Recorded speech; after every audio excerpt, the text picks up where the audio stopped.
성경 보겠습니다. 오늘 하나님의 말씀 시편 23편 1절에서 6절까지인데요. 우리 시편 23편 1절부터 6절까지를 좀 4주간에 걸쳐서 좀 생각해 보려고 합니다. 그래서 오늘은 특별히 1절만 좀 생각해 보도록 하겠습니다. 시편 23편 1절 말씀 같이 읽겠습니다. 시작. 여호와는 나의 목자시니 내게 부족함이 없으리로다. 아멘.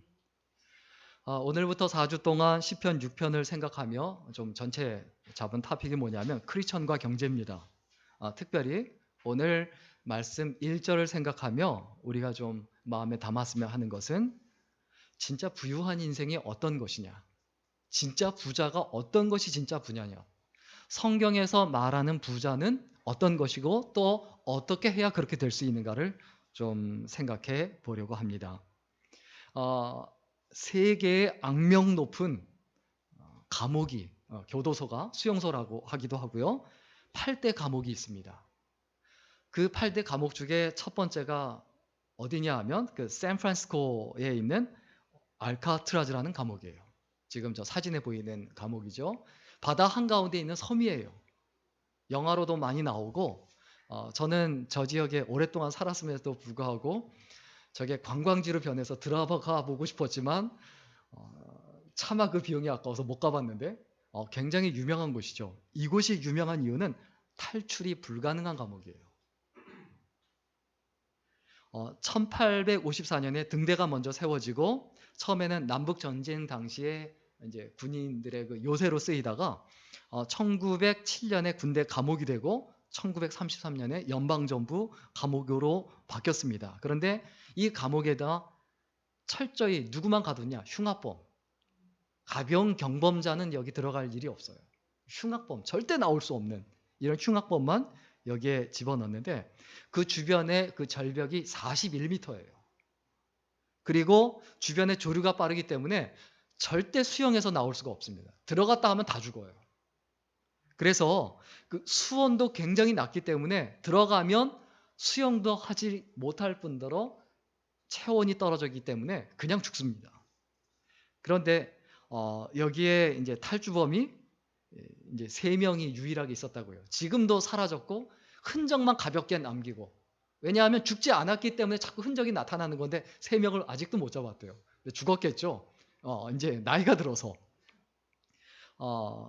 그런데 이 감옥이 이제 폐쇄가 됐죠. 이제는 관광지로 바뀌었죠.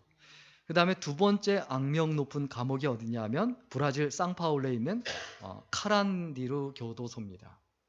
이건 이제 무엇으로 유명하냐 하면 비인간적인 처우로 유명해요. 여기서는 들어갈 수 있는 맥시멈 정원이 3,500명인데 기본적으로 7,000명, 2배 이상을 여기다 수용을 한다고 해요. 그리고 교도소 내부에는 폭력이 용인이 됩니다. 그냥 두들겨 패는 게 그냥 일상이에요. 그리고 마약도 해요. 교도소 내에서.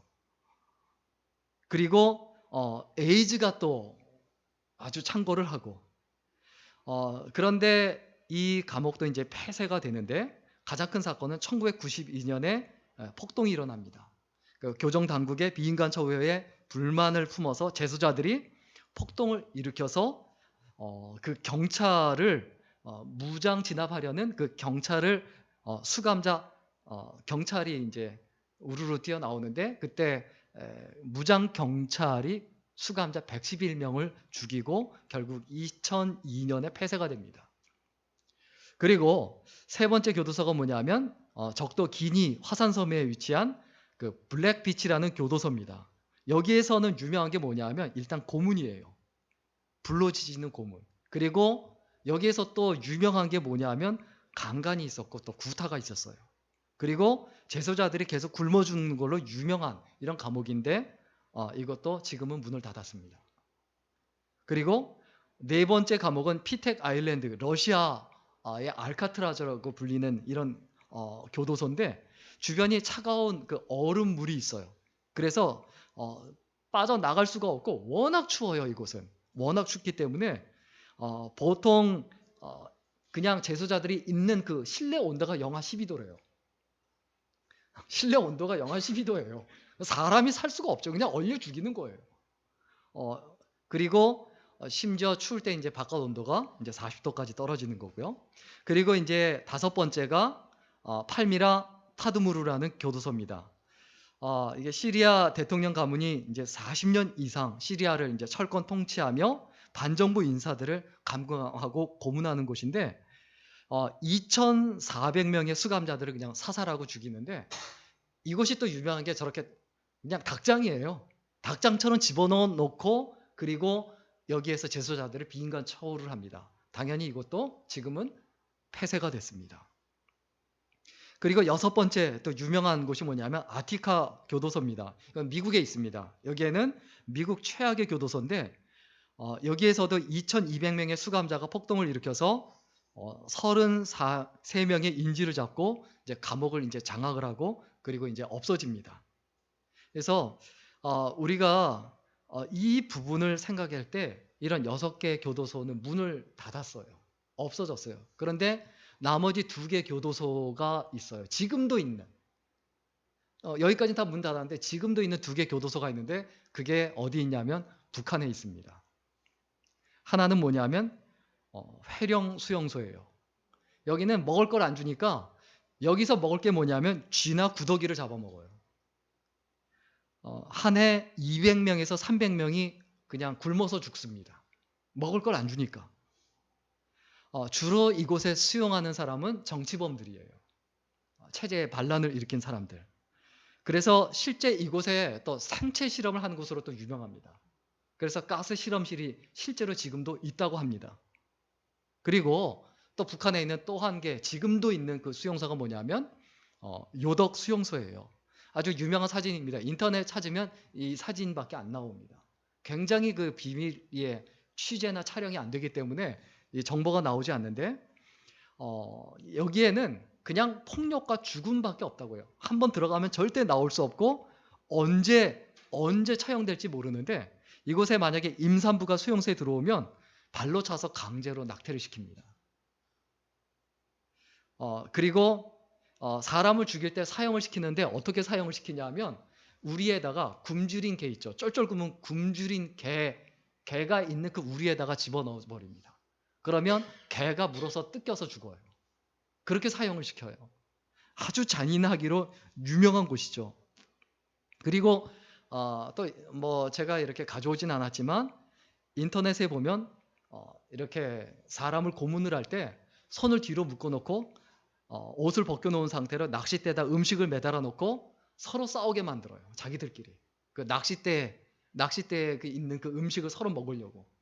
이렇게 잔인하고 아주 그 처참한 수용소가 북한에 있습니다.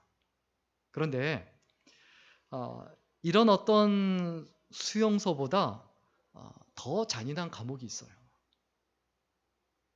사실 북한에 태어나지 않은 것만 해도 감사한 거예요. 그런데 이 북한의 요독 수용소나 회령 수용소 이런 곳보다 더 잔인한 수용소, 악명 높은 교도소가 있어요. 뭔지 아세요? 바로 인간의 탐심, 욕심인데 이 교도소가 어떠냐 하면 전부 눈을 뽑습니다. 그리고 이 교도소는 죄가 없는데도 무조건 수용해요. 그리고 사람을 전부 사람 취급하지 않습니다. 그리고 전부 무기수 이상만 수용하고 쉬지 않고 중노동을 시키고 그리고 항상 배가 고프고 죽을 때까지 나올 수 없는 것. 이것이 바로 어떤 수용소라고요? 어떤 교도소라고요? 인간의 탐심, 인간의 욕심이에요. 내가 왜 가난한가? 정확히 알아야 돼요. 이 시대가 왜 살기 어려운가? 인간의 욕심 때문에 가난한 거예요. 우리가 신앙생활 한다고 하면 가장 먼저 해결해야 될 게 뭐냐면 나의 욕심이에요. 내가 진짜 바라는 게 뭔가, 내가 진짜 무서운 게 뭔가, 교도소에만 갇혀있는 게 아니에요. 내가 내 욕망에 사로잡혀서 사람을 사랑하지 못하고 하나님을 사랑하지 못하고 신앙생활하지 못하고 비열하고 잔인하고 소시오패스 같은 그런 존재가 돼서 살아가는 것. 이게 더 심각한 감옥이라는 것을 우리가 잊어버리지 말아야 합니다. 그래서 골로새서 3장 5절에 어떻게 경고합니까? 우리 같이 읽어볼까요? 같이 읽습니다. 시작. 그러므로 땅에 있는 지체를 죽이라. 곧 음란과 부정과 사욕과 악한 정력과 탐심이니 탐심은 우상 숭배니라. 땅에 있는 지체를 죽이라. 땅에 있는 지체가 뭡니까? 내 정욕이에요. 그 지체를 뭐라고 표현합니까? 내 육신에 본능적으로 가지고 있는 음란, 부정, 사욕, 탐심. 그리고 탐심은 뭐라고요? 그 중에 제일 그것은 우상 숭배다. 두 종류의 부자가 있습니다. 하나는 뭐냐면 상대적 부자예요. 이 상대적 부자는 축적형이에요. 계속 쌓아가기만 해요.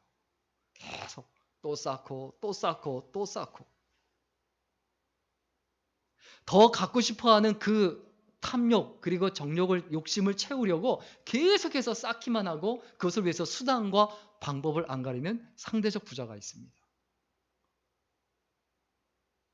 그런데 절대적 부자가 있어요. 이 절대적 부자는 만족형 부자라고 하는데 소유하고 싶어하는 마음을 비워내고 덜어냄으로 만족하는 부자예요. 우리의 마음속에 늘 기억해야 합니다. 내가 진짜 부자로 살고 싶다. 내가 돈 때문에 걱정하고 싶지 않다. 그러면 가장 먼저 해야 될 건 뭐냐면 기본적으로 내 욕심, 내 탐욕을 정리해야 합니다.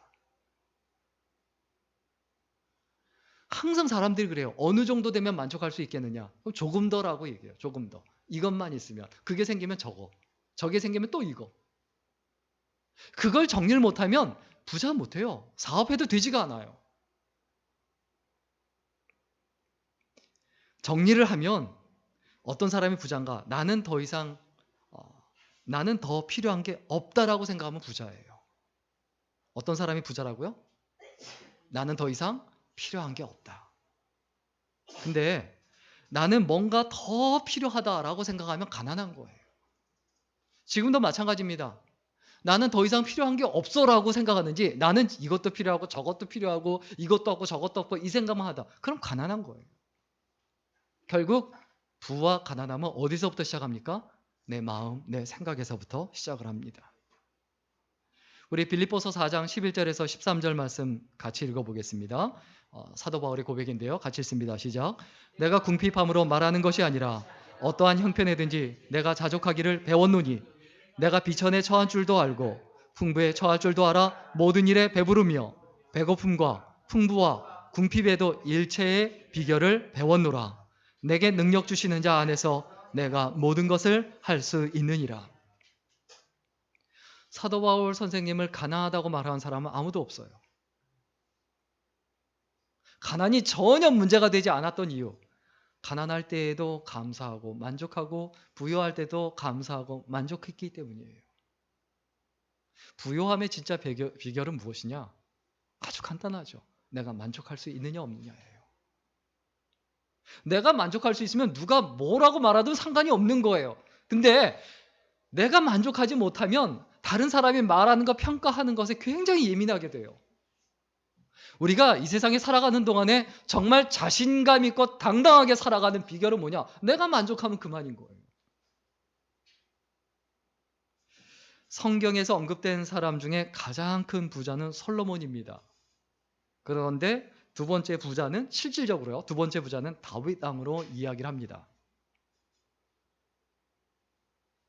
근데 이 역대하 9장 22절에 보면 솔로몬 왕의 재산과 지혜가 천하 열왕보다 큰지라 그랬어요. 굉장히 큰 부자라는 거예요. 그런데 그렇게 큰 부자였다고 솔로몬의 삶이 완벽했습니까? 그건 아니죠. 근데 진짜 부자는 누구였냐? 제가 보기엔 다윗입니다. 왜 다윗이 진짜 부자냐?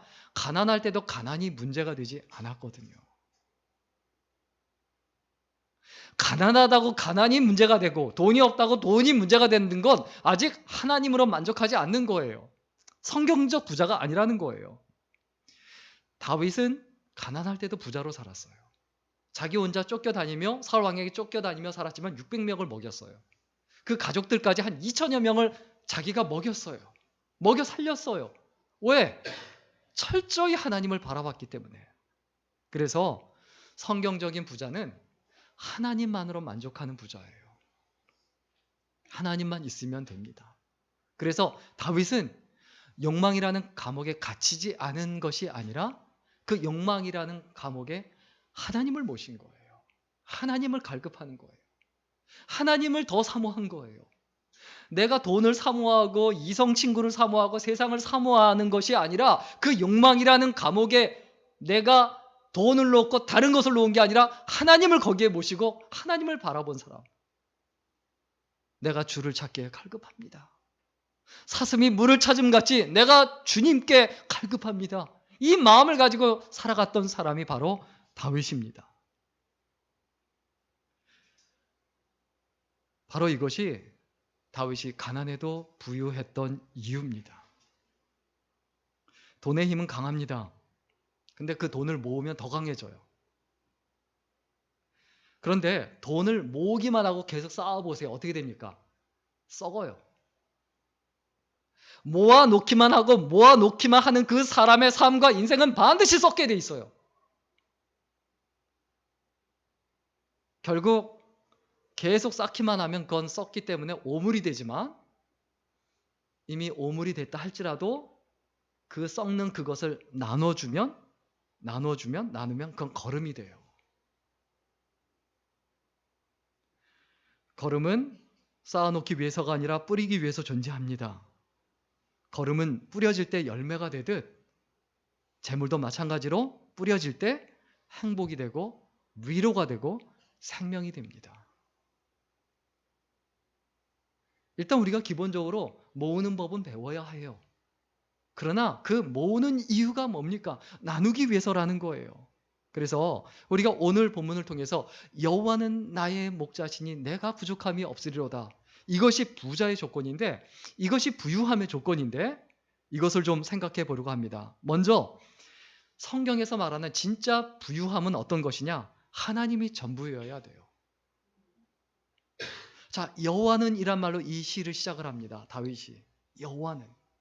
여호와라는 말이 뜻이 뭡니까? 전능하신 하나님이란 뜻이에요. 그 당시에 신이 굉장히 많아요.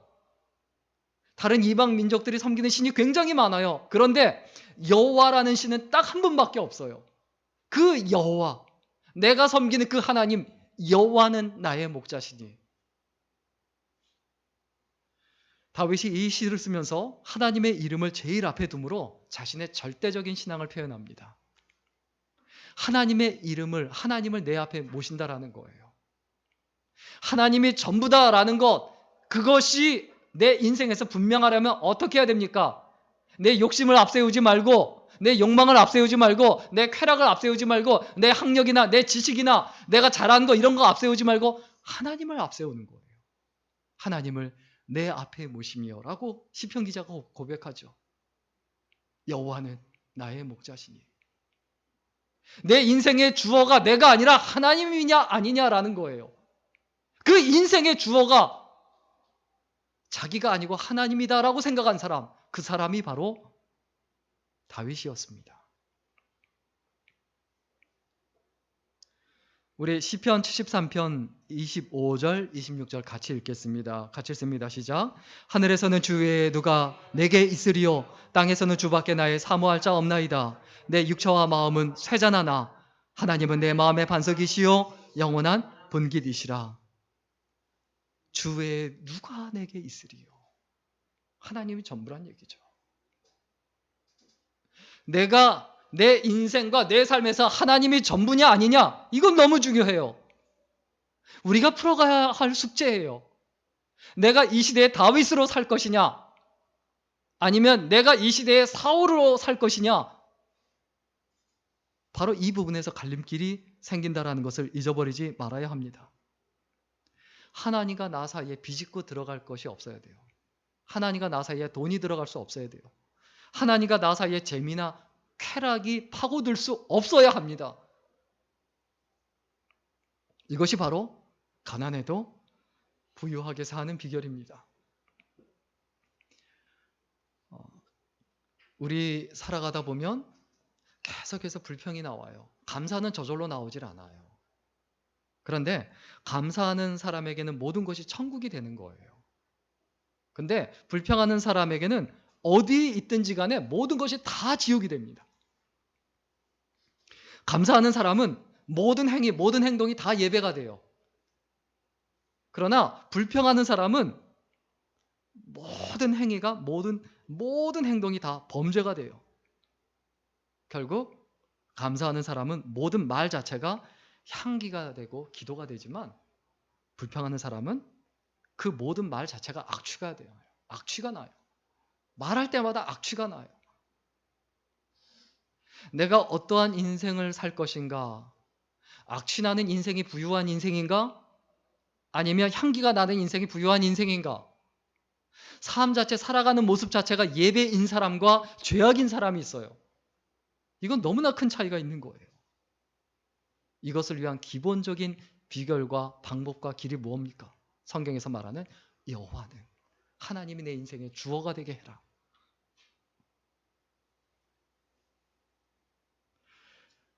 또한 우리가 기억해야 합니다. 성경에서 말하는 가장 부유한 사람, 성경에서 말하는 그 부자는 어떤 사람입니까? 오늘 성경 본문에 있는 대로 여호와는 나의 목자시니, 하나님이 나의 목자가 되셔야 해요. 나를 인도하시는 이는 하나님이시다. 나를 지켜주시는 이도 하나님이시다. 내 인생과 내 삶을 책임지시는 이도 하나님이시다.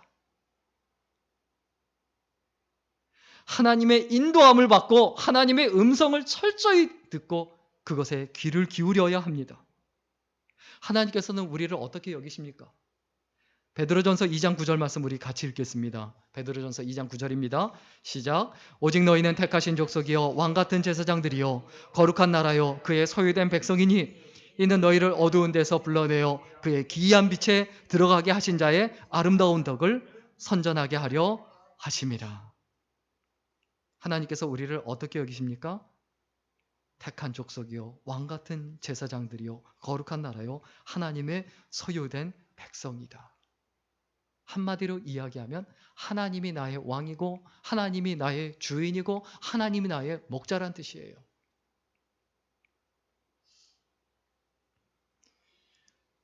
하나님이 우리를 선택해 주셨습니다.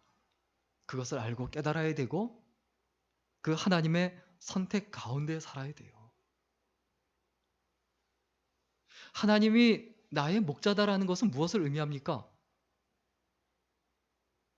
걱정도 생겨요. 근심도 생겨요. 염려도 생겨요. 그런데요, 하나님이 나의 목자다라고 생각하는 사람은 결국 목자에게 포커스를 맞춥니다. 자기가 먹을 거 정신없이 먹고 다른 양들과 티격태격하고 부딪히다가도 목자의 음성이 들리면 바로 모든 것 내려놓고 바로 그 목자의 음성을 따라가는 것이 양이에요. 돈이 나의 목자가 아니고 직업이 나의 목자가 아니고 사람이 나의 목자가 아니고 하나님이 나의 목자인가 아닌가, 이것이 내 삶에 명확해야 합니다. 그런데 우리는 세상에 살면서 하나님이 나의 목자라는 사실을 너무 많이 잊어버려요. 아예 생각조차 안 해요. 그게 진짜 믿음의 사람의 삶인가? 우리 스스로 다시 또 되뇌이고 또 고민하고 깊이 생각해야 합니다.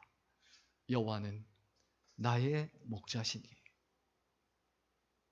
그리고 마지막으로 오늘 본문 1절에 뭐라고 말합니까? 내가 부족함이 없으리로다. 우리의 착각은 뭡니까? 우리의 문제는 뭡니까? 하나님이 목자인데 나도 목자다라고 생각해요. 부딪히는 거예요. 내가 양이어야 해요. 그래야 내가 부족함이 없어요. 내가 양이면 부족함이 없는데 하나님도 목자고 나도 목자니까 부딪히는 거예요. 안 맞는 거예요. 그리고 자기 뜻이 앞서는 거죠. 하나님이 기르시고 지키시는 양이라면 반드시 만족한 인생을 살아갑니다. 내가 하나님의 양이라는 명확한 정체성이 있어야 합니다. 요한복음 10장 3절에서 5절 말씀 보면 그 양의 정체성을 명확하게 이야기하죠. 우리 같이 읽어볼까요? 시작. 문지기는 그를 위하여 문을 열고 양은 그의 음성을 듣나니 그가 자기 양의 이름을 각각 불러 인도하여 내느니라.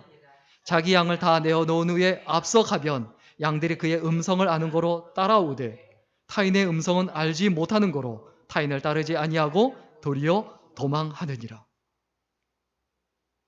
이것만 잘 알아도 되는 거예요. 내가 하나님의 음성을 듣고 내가 양으로서 내가 내 주인을 따라가는가 안 따라가는가. 양은 목자의 음성을 듣습니다. 그런데 들어도요, 돈에 매여 있으면 목자의 음성이 들리지 않아요. 재미에 매여 있으면 목자의 음성이 들리지 않아요. 불평에 매여 있으면 목자의 음성이 들리지 않아요. 우리가 무엇을 점검해야 합니까? 내가 어디에 매여 있는가를 점검해 봐야 돼요. 남자들 같은 경우는 허세. 근데 허세는 그렇게 큰 문제가 안 돼요. 남자들에게 이제 문제가 되는 거, 특히 청년들에게 허세죠. 근데 남자들 나이가 들수록 허세는 더 세지거든요. 참 골치 아파요. 근데 이 여성들에게, 특히 여자 청년들에게 문제가 되는 게 뭐냐면 허영이에요. 허영심에 빠진 사람의 착각이 뭔지 아세요? 주제 파악을 못해요. 자기를 보질 못해요. 내가 어떤 사람하고 같이 만나고 결혼해야 될 것인가, 이걸 파악을 못해요. 우리가 어디에 매여 있습니까? 내가 무엇에 매여 있습니까? 내가 어떤 존재입니까? 내가 어떤 사람입니까? 우린 계속해서 착각하는 게 있어요. 야, 저것만 되면, 내가 저 사람하고 결혼만 하면 그 사람이 누가 결혼해 준대요? 우리가 끊임없이 착각하는 게 있어요. 내 인생이 상대방한테 달려있는 것이 아니에요. 내 인생은 나한테 달려있는 것이고, 나한테 달려있는 내 인생은 내 안에 계신 하나님께 달려있다는 것을 우리가 잊어버리지 말아야 돼요. 결국 우리가 기억해야 되는 것, 성경에서 말하는 부자는 하나님으로 만족하는 사람이고, 아울러서 하나님을 만족하게 해드리는 사람이에요. 내가 하나님으로 만족하려면 어떻게 해야 됩니까? 하나님을 기쁘시게 해드리기 위하여, 하나님이 만족하시도록 하기 위하여 늘 애를 쓰고 노력하는 거예요. 매일매일 그렇게 살아가는 거예요. 삶의 모든 순간이 하나님이어야 해요. 내가 말하는 것과 생각하는 것이 진짜 하나님이어야 돼요. 근데 하나님이 아니잖아요. 내 머릿속에, 내 마음속에 늘 생각하는 게 뭡니까? 나를 붙잡고 있는 것이 무엇입니까? 진짜 하나님입니까?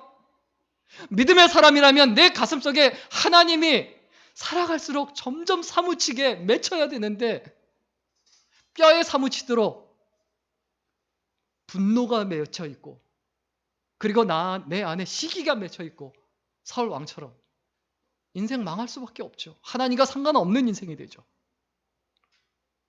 물질이 사람을 위해 존재하지 사람이 물질을 위하여 존재하지 않습니다.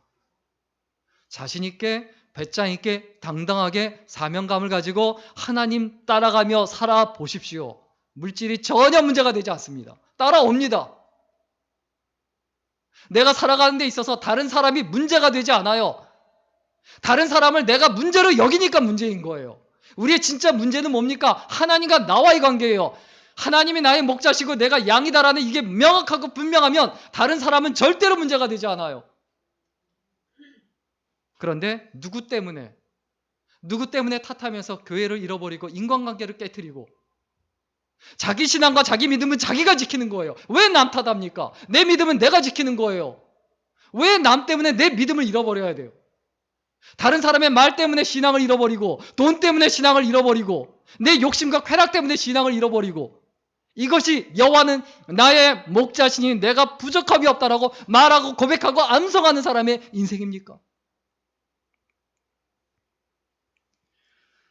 잠언 27장 20절 말씀 우리 같이 읽겠습니다. 같이 읽습니다. 시작. 스올과 아바도는 만족함이 없고 사람의 눈도 만족함이 없느니라. 스올과 아바돈이란 말 자체가 다 지옥을 의미하고 인간의 죽음을 의미합니다. 그런데 이 지옥, 이 음부는 입을 벌리고 만족함이 없다는 얘기예요. 지금까지 수많은 사람들이 지옥으로 음부로 들어갔어요. 그런데 전혀 만족함이 없죠. 끊임없이 빨아들이죠. 그거와 마찬가지로 사람의 눈도 똑같다. 사람의 눈, 사람의 본능에는 절대 만족함이 없다라는 거예요. 한국 크리스천의 가장 큰 문제가 저는 이 부분이라고 생각합니다. 눈에 보이는 것을 너무 좋아해요. 그럴듯해 보이는 것을 너무 좋아해요. 결혼해도 그럴듯한 사람과 결혼해야 되고, 교회도 그럴듯한 사람, 그 교회를 다녀야 되고, 학교도 그래야 되고. 무엇을 의미합니까? 하나님이 전부가 아니라는 거죠.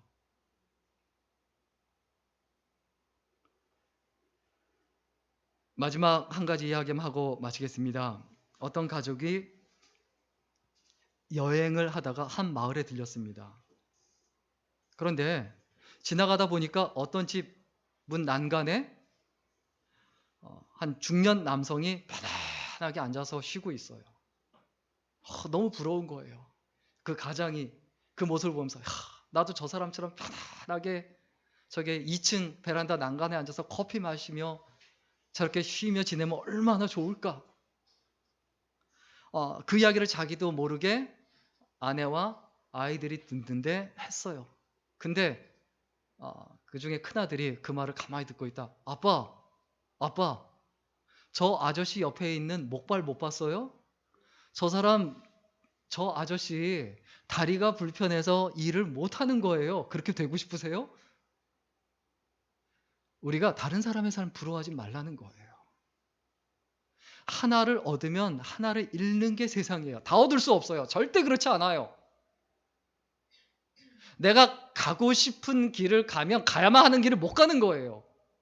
내가 가야만 하는 길을 가려다고 하다 보면 가고 싶은 길을 못 가는 거예요. 하나님께서 우리에게 원하시는 건 뭡니까? 그냥 옳은 길이에요. 바른 길이에요. 하나님께서 기뻐하시는 길을 가면 돼요. 그런데 그것을 우리가 끊임없이 놓치죠. 놓치는 가장 큰 이유가 뭡니까? 가난한 가장 큰 이유가 뭡니까? 욕심 때문이다. 우리가 정리하며 생각해야 될 것. 우리는 비워낸 만큼만 하나님을 모실 수가 있어요. 내가 신앙생활 하는데 어떻게 얼마만큼 신앙생활 하느냐? 비워낸 만큼 신앙생활을 해요. 내 신앙을 보면 다른 것으로 가득 차 있으면 절대 올바로 똑바로 하나님을 모시고 신앙생활 할 수가 없어요. 하나님을 모시기 위해서 내가 먼저 비워야 돼요. 비워낸 만큼만 하나님을 모실 수 있고, 그리고 하나님을 모신 만큼만 만족할 수 있습니다. 그리고 내가 만족하는 만큼만 결국 감사하게 되죠. 우리의 마음속에 내려야 될 결론이 있습니다. 그 결론은 뭡니까? 내가 살아가면서 감사할 수 없다면 절대로 부자가 아니다. 내 주변에 있는 사람들에 대해서, 내가 갖고 있는 것에 대해서 살아가다 보면 잃어버리는 거 많아요. 목회하다 보면 잃어버리는 것도 많아요. 그런데 잃어버리는 것만 생각하면 감사가 없어져요. 내게 남아있는 맡겨주신 것들이 얼마나 많은데 잃어버린 것만 생각하면서 불평과 불만 속에 그 인생을 망치고 낭비합니까? 하나님께서 우리에게 남겨주신 것이 있어요. 진짜 내 거예요. 사람도 진짜 내 사람이에요. 그 사람을 소중하게 여기고, 그리고 나한테 남겨주신 그것들을 소중하게 여김으로, 그것들을 소중하게 여기는 사람이 진짜 부자다. 성경에서 말하는 진짜 부자다. 이것을 잊어버리지 말고 믿음으로 아름답게 살아가는 소중한 인생, 아름다운 인생이 될 수 있기를 주의 이름으로 간절히 축원합니다. 기도하겠습니다. 살아계신 하나님, 가장 부요한 인생은 많은 것을 쌓아놓고 자랑하는 사람이 아니라 끊임없이 나눠주고 베푸는 사람이며, 진짜 부자는 하나님 한 분만으로 만족하는 사람임을 이 시간 생각해 보았습니다. 우리는 비워내는 만큼만 하나님을 모실 수 있고, 하나님 모신 만큼만 만족할 수 있고, 기뻐하며 감사할 수 있다는 것을 깨닫고 온전히 하나님을 모시고 살아가는 귀한 인생, 그리고 하나님 한 분만으로 만족하는 소중한 인생이 될 수 있도록 축복하여 주옵소서. 예수님의 이름으로 기도드렸습니다. 아멘.